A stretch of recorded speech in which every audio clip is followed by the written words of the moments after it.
Now everyone's really feeling quite positive before we've even started, so that's a great start. So I'm talking today on web-based counselling for problem gambling, and this presentation was advertised as do traditional therapeutic models still apply? Has drifted a little bit to what you're going to see today. What you're going to see today is an exploration of the relationship between what is talked about in web-based counselling and the impact on client outcomes, which is the same as the title, it's just a bit more specific. So this is actually looking at what people talk about and whether that matters. So you might kind of think about this as we're going along. Does it matter what you talk about with a client? It's in the context of help seeking, and particularly in Australia, that very few people seek help, around 10%, give or take. We know there's quite a bit of research now about why people delay or don't seek help, and we know that the most recommended treatment is CBT, and to a lesser extent motivational interviewing. What we don't know so much about is when people engage in a single session of counselling. We do know that the most minimal contact with a clinician can affect change, and we do know that a single session can be as effective as more intense interventions.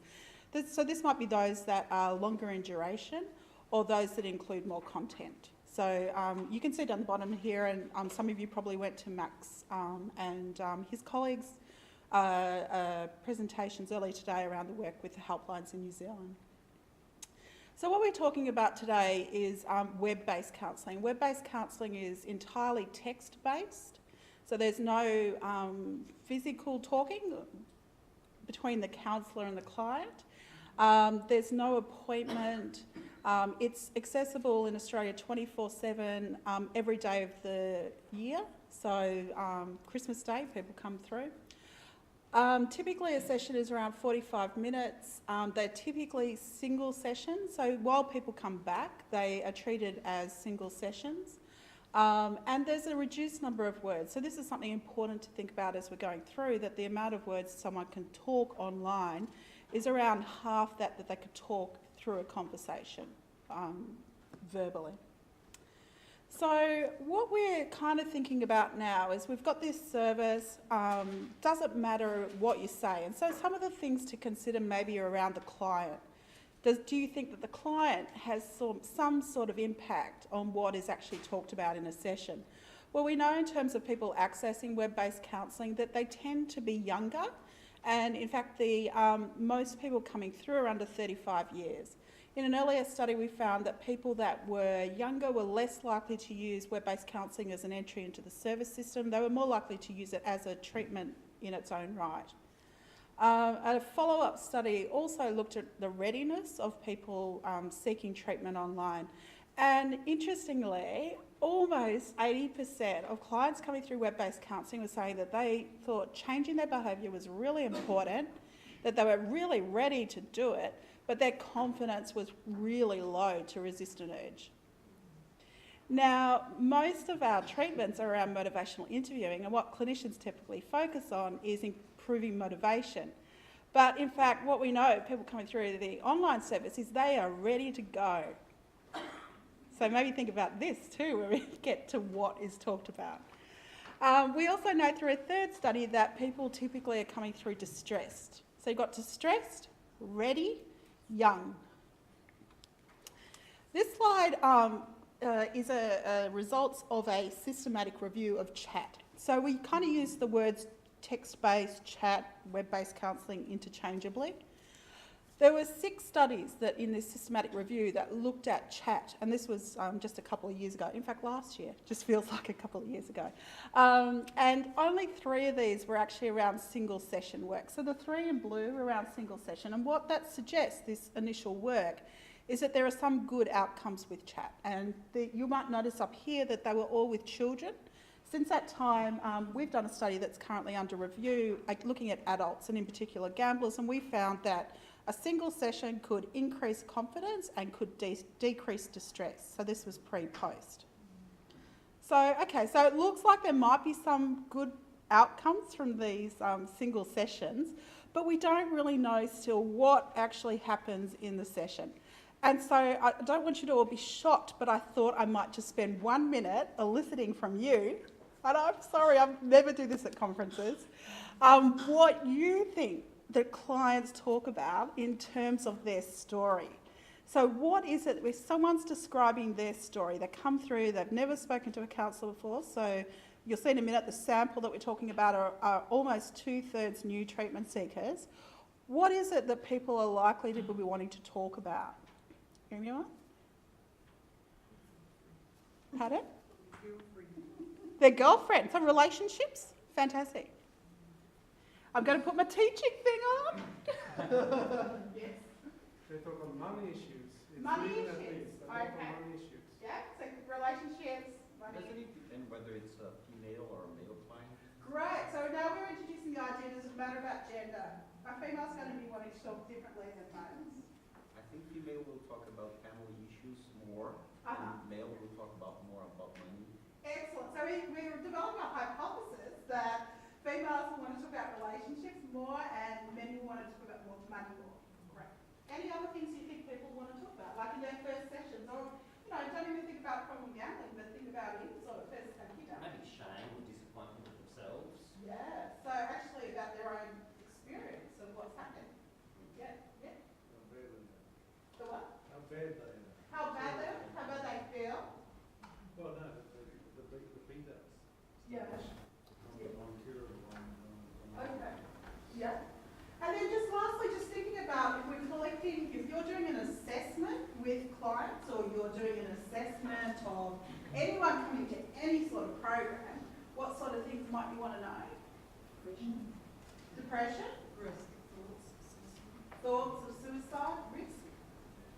Loss of trust within their families. Loss of trust?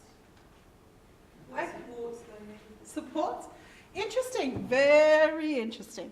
So, what gamblers actually talk about is their pattern of their gambling. So this is how much, when, where, who with. So gamblers actually talk about what's happening with their gambling. They talk about the progression of their gambling. So they talk about when was the first win, the first bet, other issues going on at the time. So this is some of the things that you just said. They also talk about how the problem developed, what was going on. Often that's about relationships. It's about breakup, all the sorts of things we know. They also will talk about the tipping point for change. So at what point did it get bad enough that change had to happen? The third thing people talk about in terms of what happened was around the impact of behaviour. So this is harm to self, harm to others. And these include things such as relationships, loss of trust in yourself, sense of shame, etc. As well as financial, legal, work, social. So all the sorts of things you know. They also talk about the motivations for their gambling, and this might be the reasons or triggers, the context of that gambling. So whether it's occurring within a single household or with other people, what their relationships or their health issues are like at that time. And lastly, people also talk about their previous change attempts, so whether they've tried to change with a professional or self-help. So these 6 have kind of been developed through a thematic analysis that we just completed on 85 transcripts. So we went through 85 transcripts and we looked at the common things people talk about. And that one of the areas, the broad themes, is around what's happened. Now there are 2 more broad themes. The first is around what could happen, and this is around goals, possibilities, commitment to change, readiness to change. Then this clinicians in the room would be going, oh, yeah. Now this is really about the present. So this is, we've talked about the past in terms of the story. The present is what opportunities do you have right now? And then, not surprisingly, this is also about hope. So this is the hope part of it. It's the how can things be different for me? How can things be different for me? Now, the third part of the thematic analysis identified that actions were the third part of a counselling, typically the third part of a counselling session. So this is what will happen. And these included self-help strategies, professional assistance and family and friends. So this was discussion around these sorts of issues.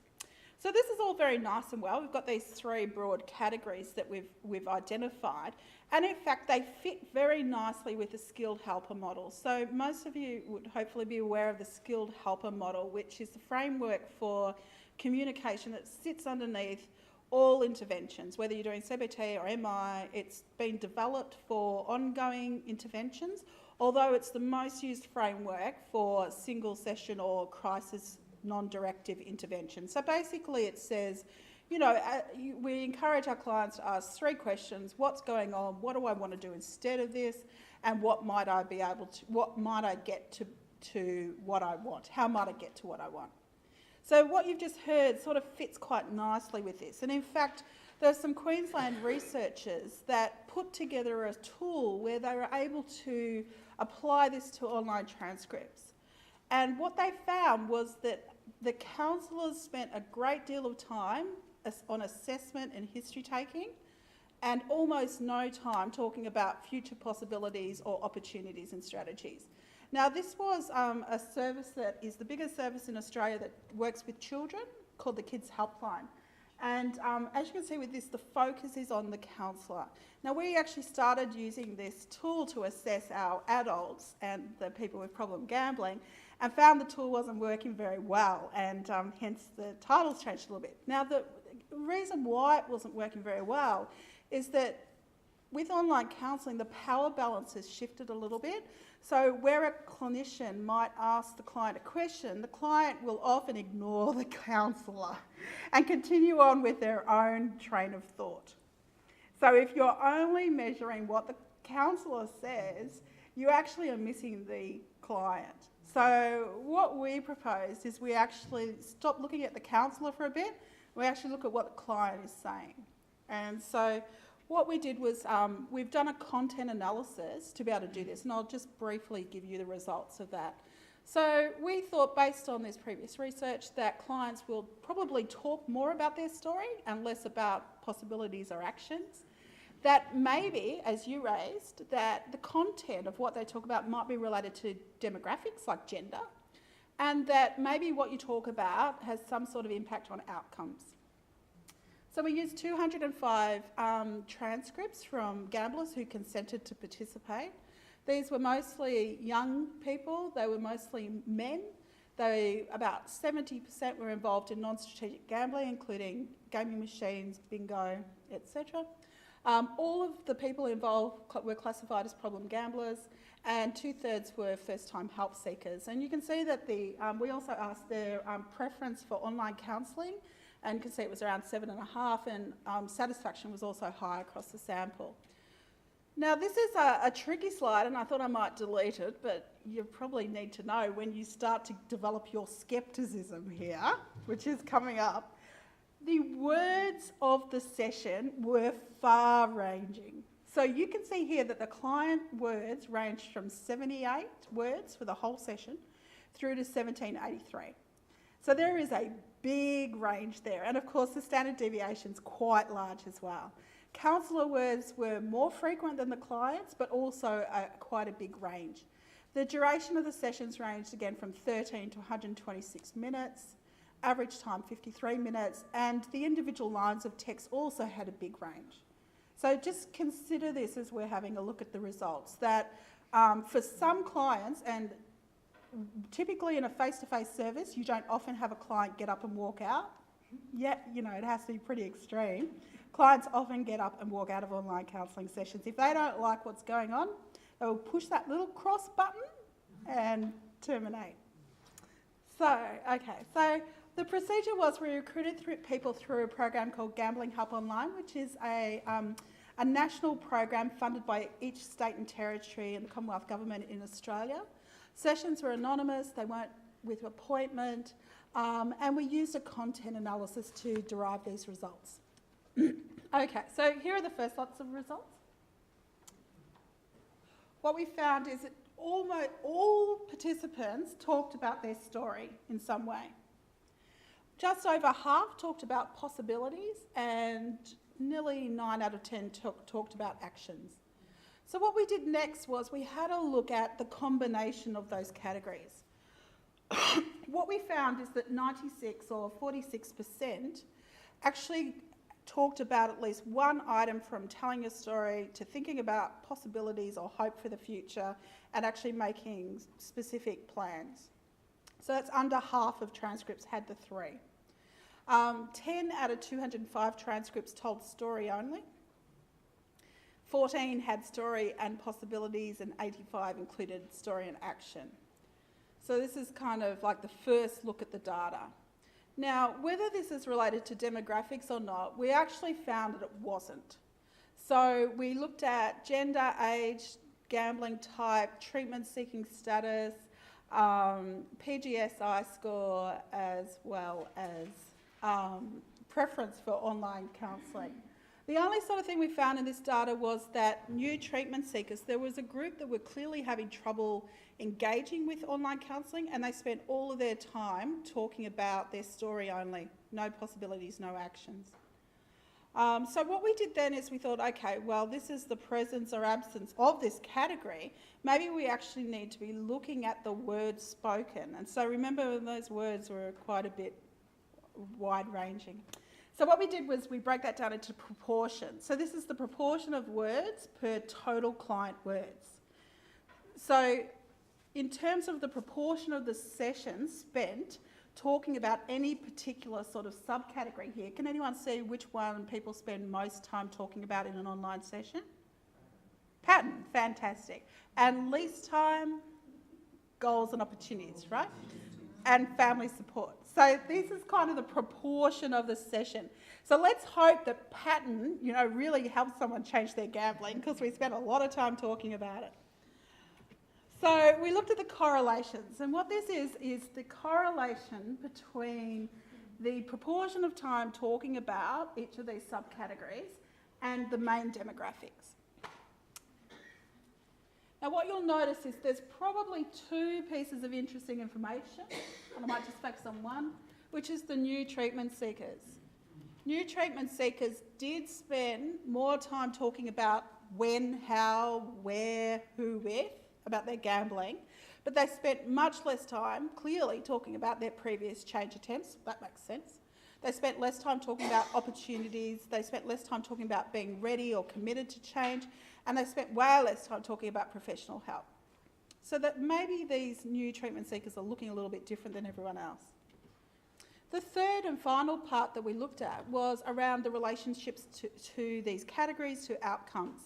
Now this is probably a good news story in that if you had one part of story, possibility and strategies, these people had higher and significantly higher satisfaction. So we asked them at the end, how satisfied were you with the session? They were significantly more satisfied. Now, as you might see here, that if someone just had storytelling and then what possibilities or development of hope they might have, they didn't have any sort of action or resolution, they were significantly less satisfied. Now, we also looked at this in terms of change in confidence and distress, and there was no predictors for distress here, but another paper found that if you talk for longer, people are less distressed. It's another issue. But then in terms of change in confidence, this one was the predictor. So if you had this, you were much more likely to feel more confident of managing your gambling. So what does this mean? Sessions, it matters what we talk about. I wanted that to flash at the front. It matters what we talk about. Okay, so, and you might, we'll come back to why this matters, but sessions were most often characterised by storytelling. So remember right at that start of that, all sessions had storytelling. So we might wonder why so much storytelling when around half of clients present requesting strategies for change. So we also did another study where we looked at, why people were presenting to online services, and around half were in crisis and half were saying, I'm ready to do something, I want some strategies.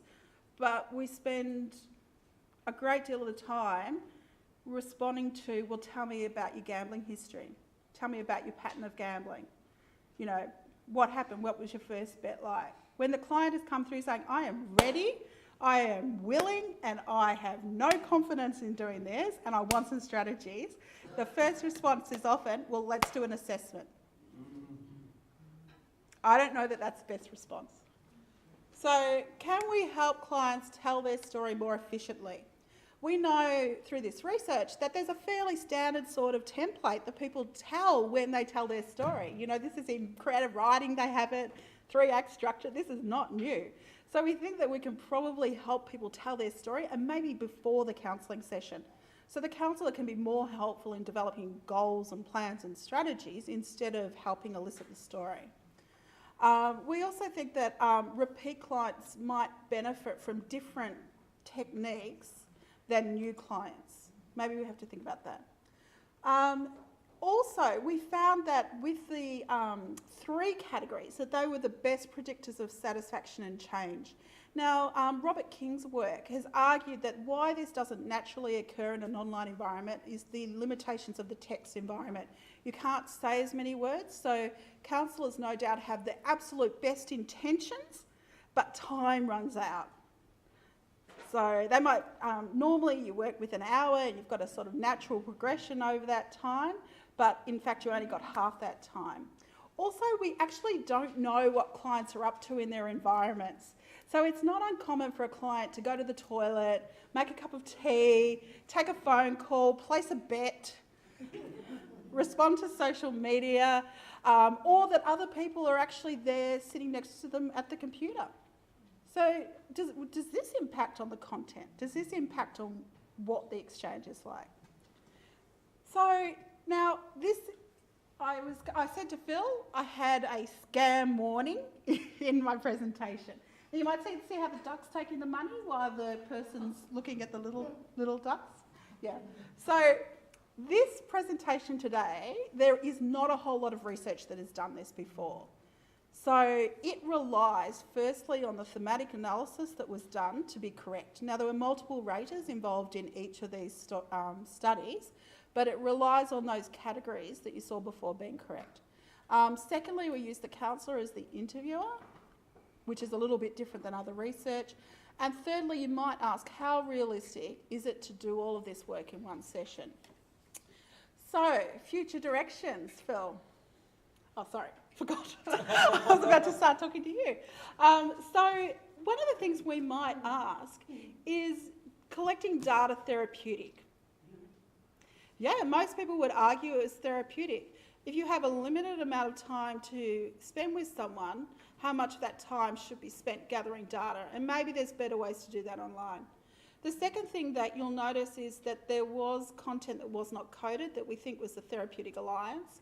Unfortunately, traditional face-to-face or telephone screens for Therapeutic Alliance weren't translating to online. So one of the things you'll look at in Alliance in face-to-face is whether the client's saying, I'm confused or I don't know. So, you know, clinicians here will go, you know, will know the look of, no, I don't know. You know, like, so that's considered a rupture in the Alliance. Online, there's no way to tell if someone is confused. You can't see their face. You can't, you know, see them scratching their head. And so the only way to say you're confused is say, I am confused. So they don't kind of work. So the third part and last point is that the impact of this content on longer term change isn't known. So that's kind of the next step, to look at what you talk about, whether that has longer term impact. And acknowledgements for the good states of Australia. Thank you. Thank you very much. Thank you.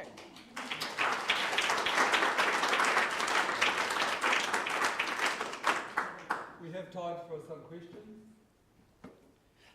The counsellor, are they trained in some way to especially for the chat? Do you implement a special method or? Yeah.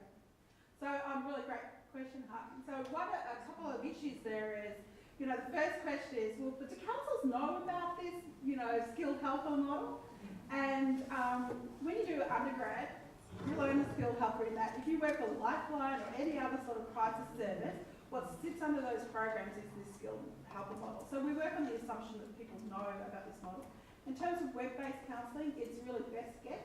What you see here is pretty much most of the research that talks about what works online in terms of counselling. There's quite a lot of opinion out there, but most of it's not based on research. So they do get a couple of days of training. but it's based on best guess. Do you have like a protocol, things to, Yeah, Cover somewhat, that. yeah, because if you want people to talk about goals, it's, yeah. because we have in Sweden as well a web service the same. And so Yeah. we will try to implement the MB method, Yeah. which I don't know if it's the best way. Yeah, so the question of, like, do we want people to talk about goals? I'm not convinced, because I'm not sure that that is predictive of good outcomes, even though we've built a whole industry on the idea that we need to be doing this. Because we're always talking So, about change talk, yeah, change change talk, talk. change talk. Okay, other questions? We've probably got time for at least another one. Yes, sir. The relationship between the person doing interviewing and the interviewer, I guess that's an important factor. Yeah. And so, and therefore telling the story has got to be part of the role of cementing that relationship. Yeah. So one of the therapeutic alliance screens had the top 20 activities occurring in the session that you might gather that from. And 10 of them were related to smiling, making good eye contact, leaning forward towards the client, not sitting too far away. And there was a whole lot of things like that. And it was like, no, no, no. And so it's actually tricky about how you develop that alliance online. Why I was asking Yeah. that question was because you were saying about telling the story takes up a fair bit of time. Yeah. There's the other ways we can extract that information. Yeah. If you do it in other ways, it's probably the only means of developing that relationship. Yeah, so one of the questions is whether you need that relationship to that extent online. So I also coded the opening statements from the client, and only about 1 in 2 of 205 started off with, "Hi, I'm not sure what to do." Most of them said, "Hi, I've got a gambling problem, I need some strategies," or "Hi, I've just come from a venue and I don't know what to do with that." They kind of didn't, you know, like normally if you started a face-to-face session, you might say, "Did you find your way here okay?" That sort of really easy entry stuff that's not happening online. Can we? Sorry, No, yes. that's fine. Can I thank you for a really provocative and interesting presentation, and will you be around? I will be, yes. So there's more chance to